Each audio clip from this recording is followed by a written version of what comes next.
Et ce qui est dommage, souvent, sur nos hommes politiques et surtout les leaders de l'opposition, ils ne sont pas regardants. Ils ne sont pas regardants ou je pense leur ingéniosité parfois mën nañ koo questionner. Boo xoolee jamono yële bi ñu décrété waatee couvre-feu, il y a eu une vague d'indignation et les jeunes qui se sont levés dans la banlieue pour dénoncer couvre-feu bi période boobu noonu. Loolu souvent am na yenn leaders yoo xam ne soi-disant ils font partie de l'opposition. Loolu dans un pays normal ñooñu dañ leen di récupérer parce que tey boo xoolee li nga xam ne moom moo gën a tardeel Afrique moom mooy la dépolitisation de sa jeunesse. Puisque ces jeunes-là, ce sont des jeunes frustrés, ils ne s'identifient plus à travers les politiques et qui qu'ils soient, finalement, période boobu noonu waroon nañ leen a mën a encadrer, mais aussi def ko une force sociale de masse boo xam ne tey day ñëw taxawal les aspirations des Sénégalais. Et c'est ça qui est dommage. Léegi nag et effectivement tey ñun à notre échelle muy réseaux sociaux yi. ñi nga xam ne aussi à travers la société civile ñi nga xam ne ñoom ñoo taxawal collectif Doyna Guy Marius Sagna donc un pays se construit de la sorte tey autour de ces plateformes là de lutte nit ñi dañoo war a dem greffé wu ci ñooñu noonu parce que tey Sénégal loolu moom moo ci gën a metti ku ñu laalul rek doo jóg te machine bi laale pratiquement mu ngi laal ñëpp boo xoolee problème mu terme sud bi waa Mbourkat jàppuñ woon ne dina leen laal na waa Mbourkat boo xoolee problème waa Gàddaay bi ñuy démolir seen kër yi ñu am ñaari décision de justice yu leen doon jox dëkk te Descos mujjee toj seeni kër justement pour ñu ñëwaat tey ci suñu justice bii nga xam ne maanaam elle est ligotée elle est dénuée de toute sa substance nga gis ni tey maanaam Descos mu jógee naa toj seen ay kër kon injustice boobu noonu nga gis ne les deux classes qui existent au Sénégal yu ñu ñàkk ak Sénégal yu ñu am léegi nag ñi ñàkk ñoom ñoo war a réunir autour des je sais pas ay affaires yu fortes pour mën a tey maanaam jëmmal seen dignité parce que quelque part ku lay xañ sa dignité kooku tey dalaa xañ sa qualité d'homme maanaam et c'est ça qui est fondamental. Khadija est-ce que du ma la bàyyi nga continuer. Tanor franchement man booy wax comme tu dis rek j'adore t'écouter parce que en fait damay jàng te dañuy daje en fait ci analyse bi et donc c'est comme si en fait tu sors ce qu'il y a dans mon cœur moom ngay génne di ko wax te xam naa ni c'est le cas pour beaucoup de gens qui sont en train de nous regarder donc tu as le don de trouver les mots justes et l'analyse en fait profonde et factuelle en fait de la situation et là vraiment yokk ci dara dafay métti xam nga lu ma ci mën a yokk lu ndaw rek mooy pour man je pense que aujourd'hui Sénégal métit bi profond boo xam ne du ma ne ku fi nekkul yéegoo ko parce que vous qui êtes à l'étranger vous le sentez hein parce que si vous n'envoyez pas de l'argent il y a beaucoup de choses qui allaient être plus graves et plus dramatiques donc xam ngeen li am Sénégal mais quand tu vis au Sénégal et que tu vois en fait dans un pays boo xam ne ñi nga xam ne musuñu ñàkk tey c'est eux qui se mettent aujourd'hui à demander ou c'est eux qui sont touchés dans leur dignité dans ce qu'ils ont de plus profond c'est-à-dire que nga gis une famille classique normale qui a toujours vécu dans son ci këram ak honneur ak dignité cette famille se retrouve aujourd'hui sans sou sans rien pour faire bouillir la marmite parfois même quand c'est une famille qui n'a pas de toit sur la tête sans même quoi payer le loyer et qui se retrouve dans une situation de précarité boo xam ne foo ko natt weesu na ko c'est-à-dire li ñuy wax góor warul ñàkk te tey Sénégal il faut pas aller chercher loin góor yëpp jaaxle nañ kenn xamatul fan ngay sànni sa bopp c'est-à-dire situation bi dafa graaw ba nga xam ne même ceux qui travaillent aujourd'hui sont devenus des travailleurs sociaux c'est comme nit ñi dem di liggéey di suturlawu di am lu ñu yóbbu seen kër fin du mois ñooñu ñoo amatul nu ñuy def pour joindre les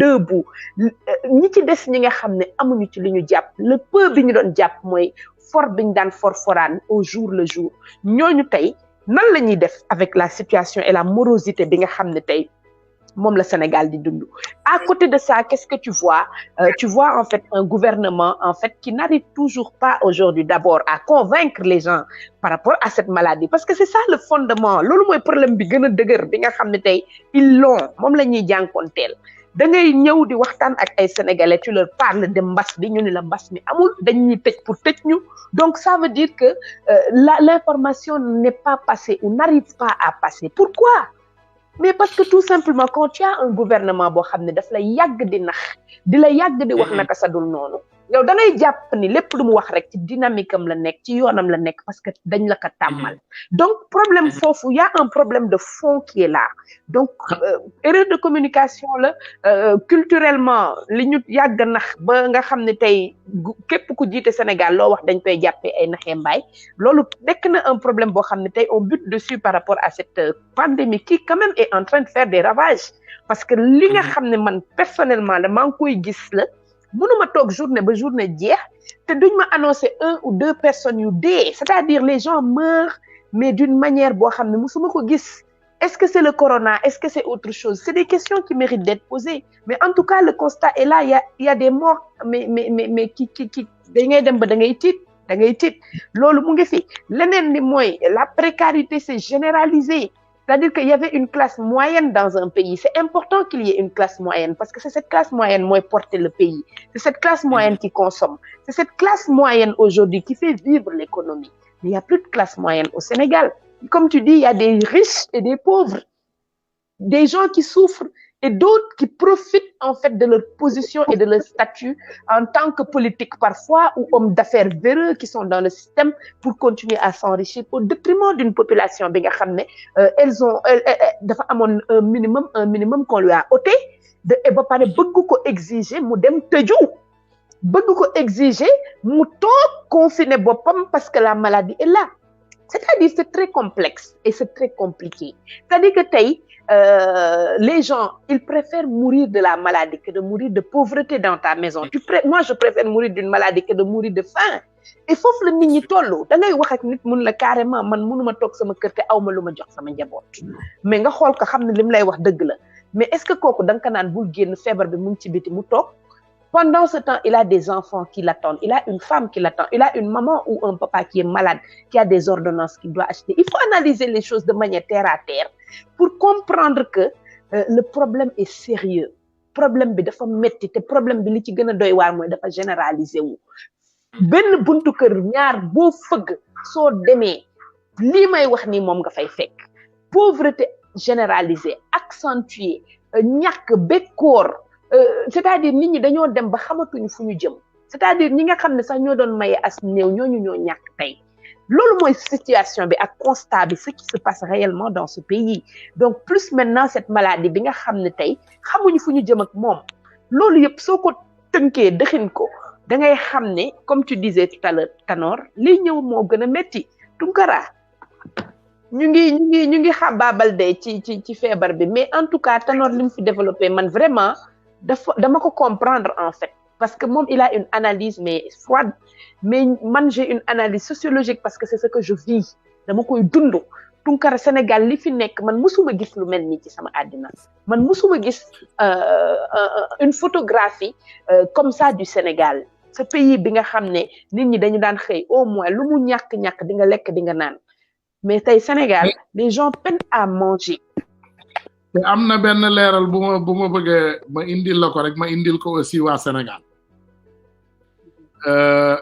gis nga bi mbas mi amee réew yi baax ci àdduna bi yëpp dañu jóg di xeex mbas mi ñun suñu président de la République dafa jóg di tourner film en réalité xeexul mbas mi moom parce que réew yi xeex mbas mi yëpp ñu ngi trouver ay solution nous notre président comme toujours il fait le maquillage dafa ñëw daal di jël mbas mi utiliser ko comme prétexte pour bëgg a doxal yeneen activité am ci suuf te yàlla xam nga soxna si man nga nax doomu aadama ci sa yaakaar man nga nax doomu aadama mais yàlla kenn mënu koo nax parce que yàlla en fait li ñuy ne yàlla day weer tricher kat toujours yàlla da koy weer boo jëlee exemple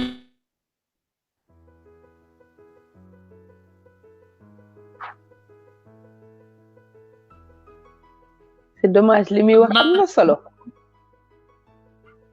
remarquez toujours que en fin d'année la vérité bi toujours day weeru di nga gis ne dëgg bi toujours day mujj parce que fin d'année dina jot te war nañoo passer classe xam nga doom bu la fen toute l'année di leen nëbb ay devoir wala di signer ay papier yu ñu ko joxal parent bu fin d'année ñëwee loolu yëpp dina sës loolu moo rattrapé suñu kilifa gi fi mu toll nii gis nga Macky Sall li ko rattrapé te wallahi kaddu gi xoolal ni mu merger maanaam ni mu dajalawoo ak li Ousmane Sonko wax lii yëpp c'est les Sénégalais qui vont souffrir Macky Sall ne va pas souffrir c'est le pauvre Sénégalais qui va souffrir Macky Sall a des milliards gis nga soxna si Macky Sall bu ko dara deseetuloon ba mu jaxle ba mu ne sax damay daw génn Sénégal il a beaucoup de milliards dans les pays maanaam occidentaux Macky Sall mën naa takk ay bagages am suba bàyyi Sénégal noonu maanaam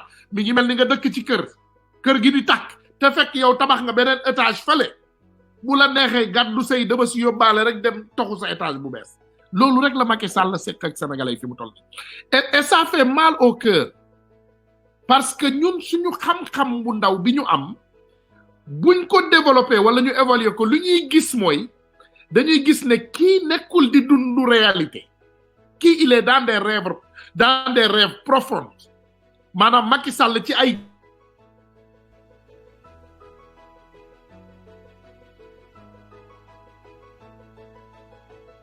ak li mu mën a rey ci ay doom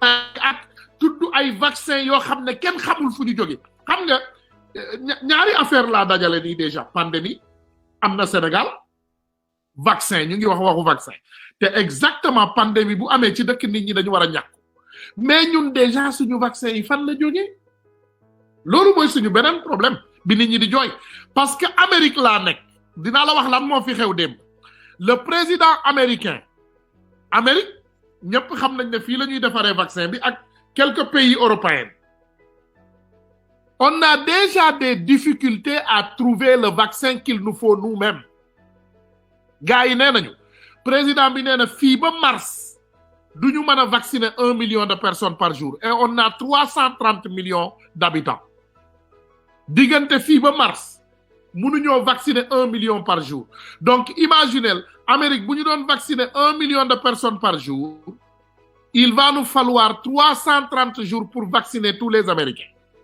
On a minimum. Au minimum. Donc on a cette difficulté donc yéen lan ngeen mën a yaakaar ne ñooñu dinañu jël seen vaccin yu baax yooyu ñu war a vacciner seeni ay doom di ko yóbbul waa Sénégal di ko yóbbu Caaroy ak Géejawaay ak maanaam Pikine ak benn tali ak ñaari tali mais arrêtez léegi l'autre problème qu'on a on nous parle de vaccin yi li ma ci dégg akas néew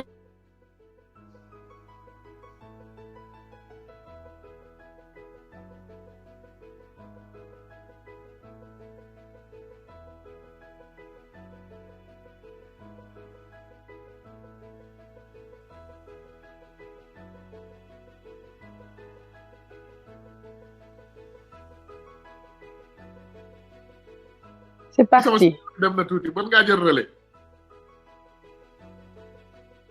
Tanor waaw Tanor mën na jël relais wala yow nga jël Khadija vas-y Tounkara gis nga waxu vaccin bi dafa nekk loo xam ne vraiment c'est triste parce que dafa bëri ay contradiction yu ci am man li may wax rek mooy man foofu rek laa tëddal sama analyse soo xoolee tey quel que soit je m'incline d'abord sur la mémoire de ñi nga xam ne malheureusement ils ont perdu la vie à cause de cette pandémie que ce soit au Sénégal wala partout dans le monde mais lu ñu jëlee le cas du Sénégal on n'a pas perdu beaucoup de gens quoi qu'on puisse dire en 1 an le Sénégal n'a pas comptabilisé 1000 morts et pourtant l'Afrique aussi en général soo xoolee suñu taux de mortalité par rapport ak li xew feneen on se rend compte que y a quand même une spécificité africaine boo xam ne mënuma gëm ni tey un échantillon boo xam ne de la population africaine bi nga xam ne feebar bi daf leen tisërti moom laa mën a wax tisërti laa ko mën a tuddee comme ni ko wolof bi di waxee mën nañoo créer un vaccin sans ignorer cette population ban spécificité moo fa nekk ba tax feebar bi nam leen waroon rayee vu seen condition yi ñuy dundee vu seen mode de vie nga xam ne dañuy brassé wu dañuy nekk ci njaga njaay yi dañuy nekk ci tataay yi tàncante dañuy nekk ci marché yi gestes barrières yi on a du mal à respecter et pourtant taux de prévalence bi yeggul fi nga xam ne dans des pays développés comme la France l'Italie les États-Unis yi nga xam ne tey ils ont mis tout en œuvre pour que les gens s'éloignent mesures barrières masque obligatoire ñëpp di ko respecter et pourtant ils ont eu des taux extrêmement élevés alors qu'en Afrique yi nga xam ne c'est tout le contraire les taux de mortalité n'ont pas atteint ces sommets donc forcément je reste convaincue qu'on ne peut pas aujourd'hui étudier lan moo fiy jëlee feebar bi en ignorant cette population qui a présenté tey un cas clinique boo xam ne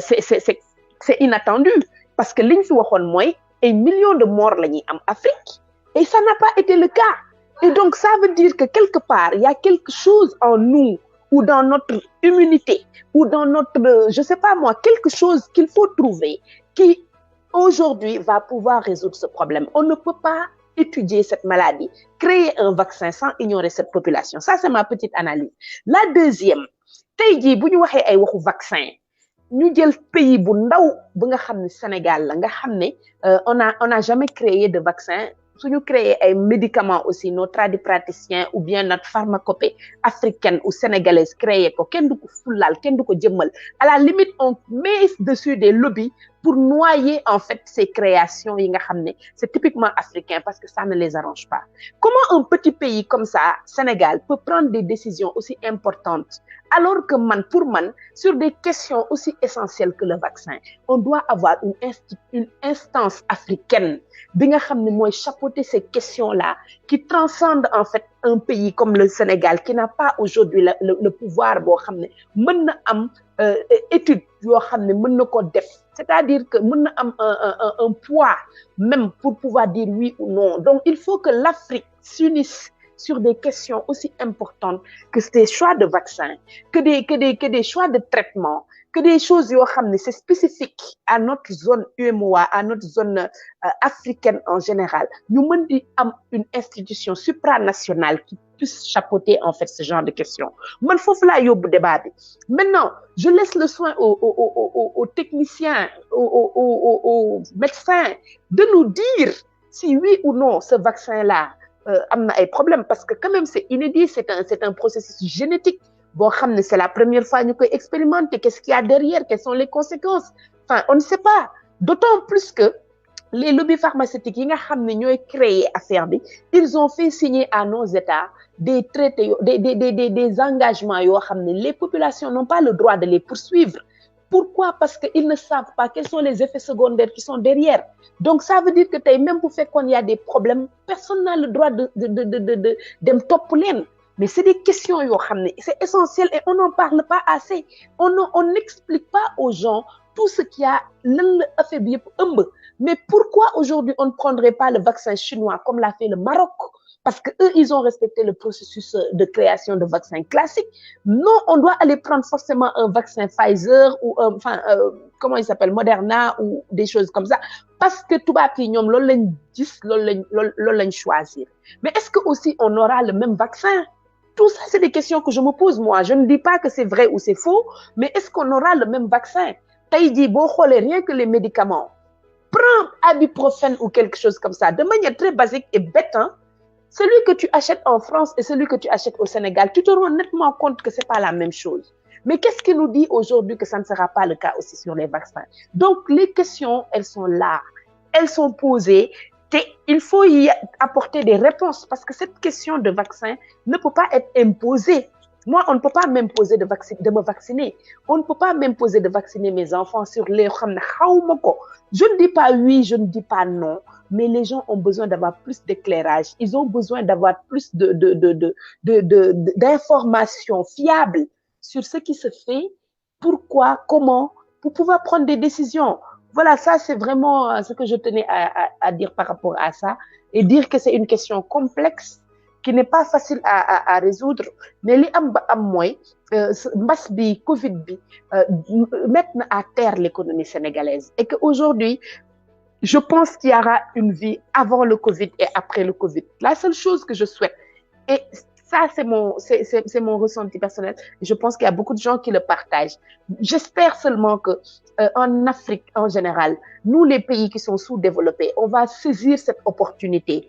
Parce que à chaque fois qu'il y a eu des chocs comme ça dans la vie du monde, à un moment, les pays ont saisi cette opportunité. Bi nga xam ne dafa nekk un choc, que ce soit la grippe espagnole ou autre chose. Des chocs comme ça, quand ça arrive dans le monde, c'est un virage que ça annonce. C'est vraiment une nouvelle donne qui se dessine. Et j'espère que l'Afrique, les Africains en général, parce que ces questions-là de développement ne peuvent plus être traitées au niveau national. Ça doit être pris en compte au niveau africain. Et j'espère que l'après-Covid sera le moment où l'Afrique va prendre un autre élan, va prendre une nouvelle direction, mais surtout va mesurer en fait l'importance aujourd'hui qu'ont certains secteurs stratégiques, tels que la santé.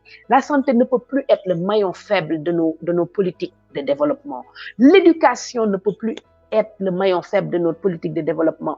On ne peut pas asseoir aujourd'hui notre développement sur la base, en fait, d'aides qui viennent de l'extérieur. On ne peut plus aujourd'hui, on doit construire notre développement autocentré, prendre nos décisions, arriver, en fait, à l'autodétermination des peuples noirs.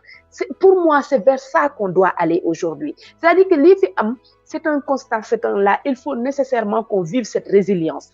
À la Maki qui a échoué, ou une résilience, il faut que chacun de nous, chaque peuple africain puisse aujourd'hui passer cette période-là. Jusqu'à quand, je ne sais pas. Mais tout ce qu'il faut, c'est qu'il faut préparer l'avenir, comme l'a dit Tanor Sank. Il faut qu'on se dise que les cartes vont être distribuées.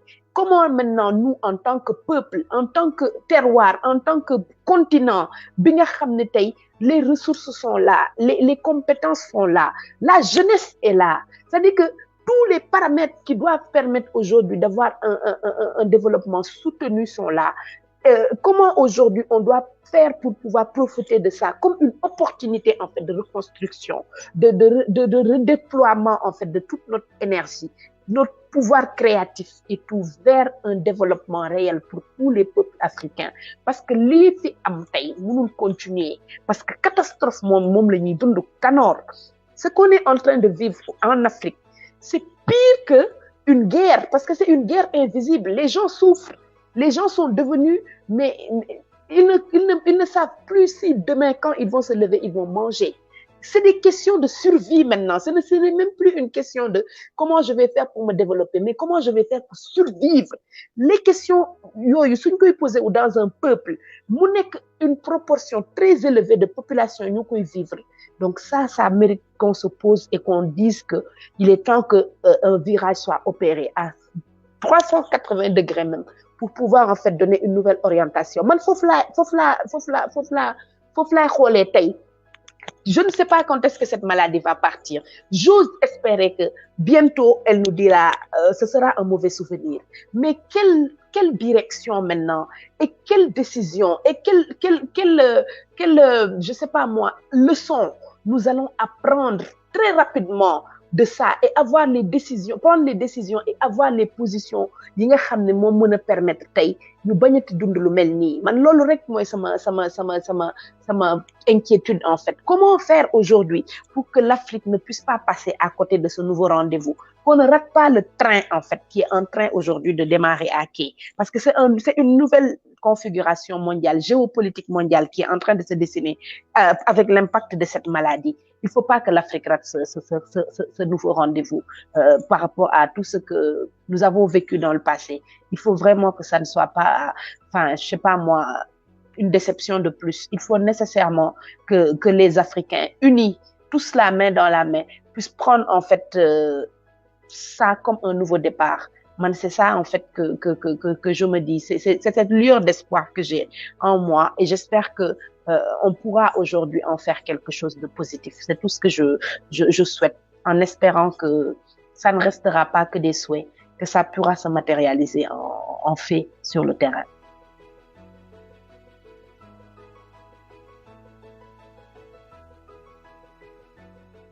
Voilà, je te donne la parole.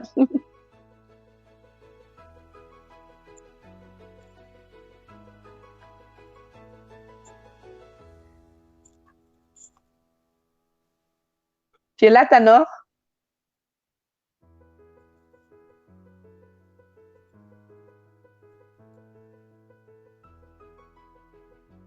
Je t'entends pas. Tu m'entends? Je pense qu'on a un problème aussi avec le live. Bon, en tout cas, j'espère que ceux qui sont en train d'écouter, je pense, hein, j'ose espérer que on partage en fait ce même ressenti. Donc, la question que nous tous, je pense, nous lui poser ou cette question, qu'est-ce que nous on peut tirer de positif? Même si c'est un mot peut-être c'est pas placé dans son contexte, mais qu'est-ce que nous on peut tirer de positif par rapport aux enjeux yi nga xam ne tey mooy dessiné wu devant nous? Man, c'est cette question que je me pose. Qu'est-ce que l'Afrique peut gagner aujourd'hui?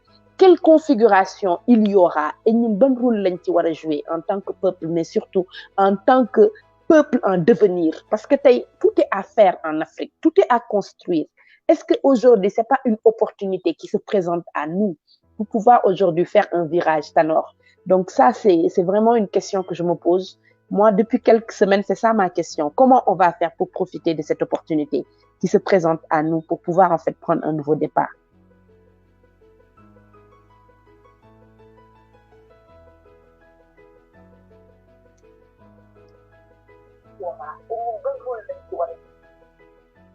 On dirait qu'il y a un problème sur le live en fait. Tu es là, Tanor? Alors, c'est compliqué. On va essayer de tenir le temps qu'ils arrivent. En tout cas, je sais qu'il y a beaucoup de gens qui sont là, qui sont en train de poser beaucoup de questions. J'aurais voulu que Tanor soit là parce que je pense que c'est une partie qu'il maîtrise énormément. Mais li ma si bëggoon wax rek mooy gëm naa ni yàlla dafa am lu mu dencal Afrique parce que tey feebar bi metti na. Mettre à nu en fait toutes les carences yi nga xam ne moom lañ am en Afrique, que ce soit comme je l'ai dit tout à l'heure le manque en fait de structuration de notre pays.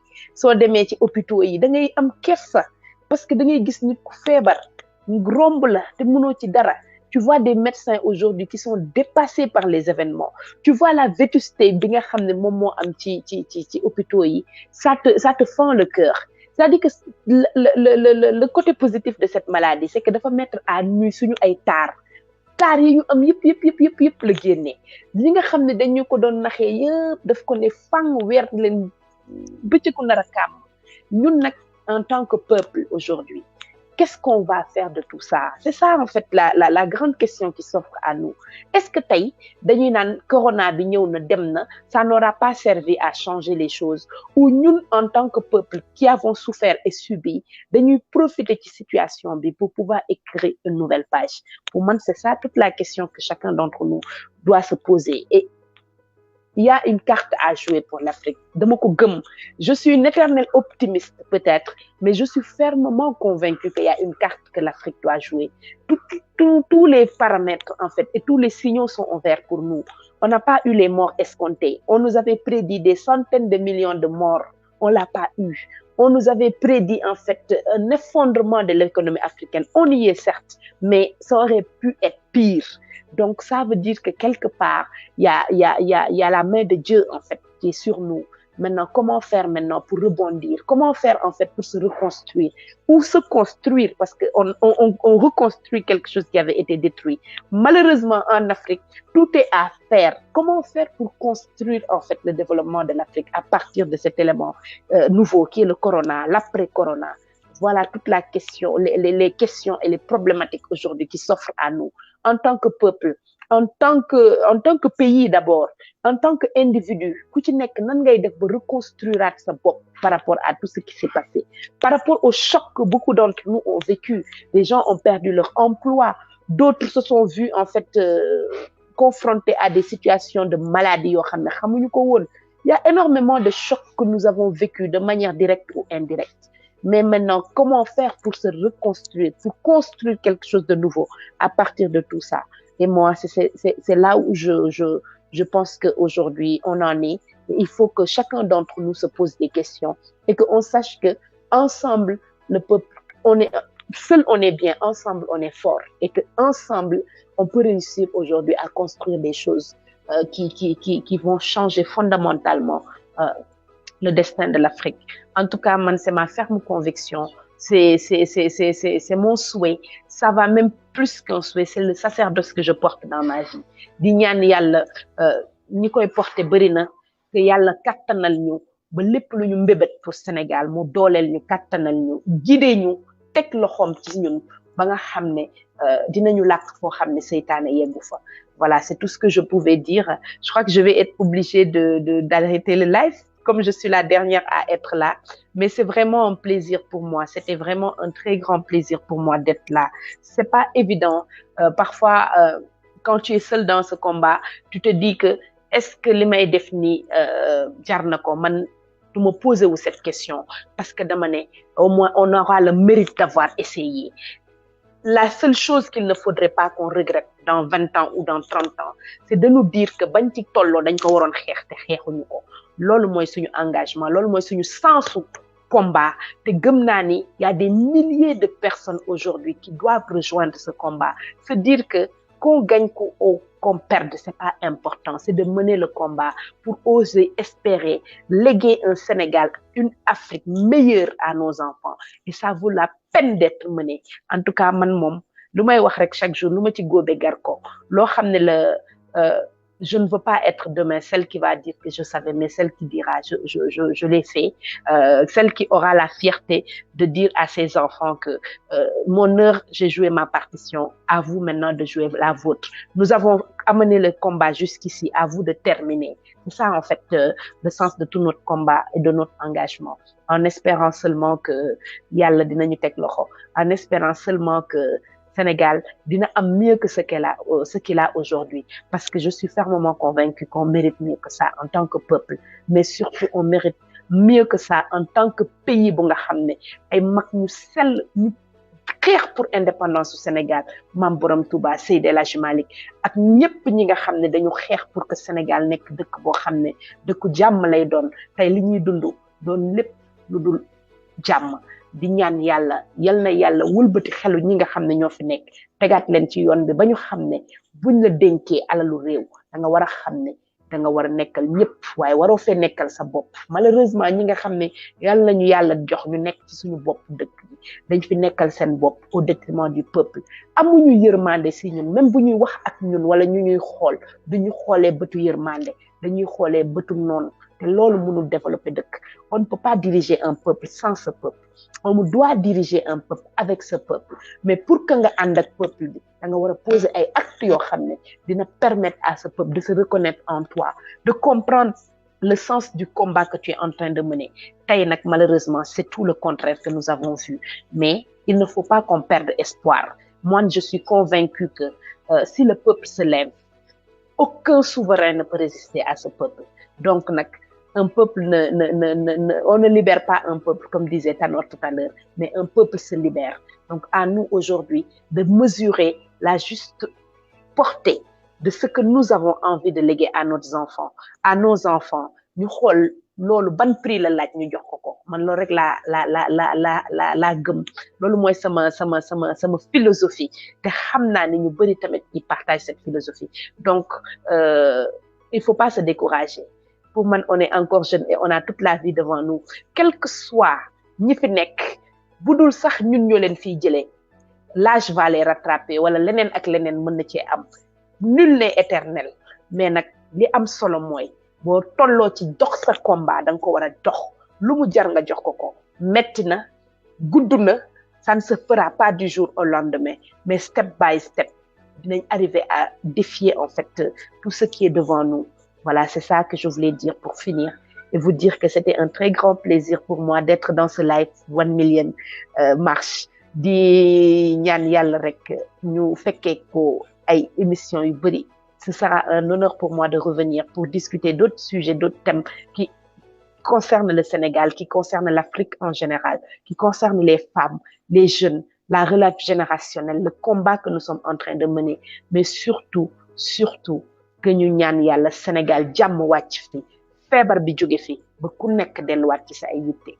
Voilà, foofu laa bëggoon daanelee di leen jox rek rendez-vous sur la page que nous avons créée muy pencum patriote yi nga xam ne tey jii foofu la patriote yëpp di daje di waxtaan di échanger créer fa nag émission bu mag boo xam ne dañ koy tuddee le visage du militant objectif bi mooy wanale Sénégal tous les militants qui sont là qui sont en train de travailler dans leur coin pour l'émergence d'une nouvelle classe politique pour un engagement citoyen di leen jox donc rendez-vous sur la page Pencum Patriote yi demain ñu amal fa benn jeu bu am solo boo xam ne ñu ngi koy tuddee le visage du militant di wax Tunkara nekk que ni voilà nekkoo fi je me suis permise de clôturer le live di la wax rek ne je te porte dans mon cœur et je salue tout le combat la noblesse du combat que tu es en train de mener et di la ñaanal yàlla mu dëgëral sa cër dëgëral sa taxawaay ba lépp li nga xam ne mbébét nga ko pour Sénégal ñu fekkee lépp arriver à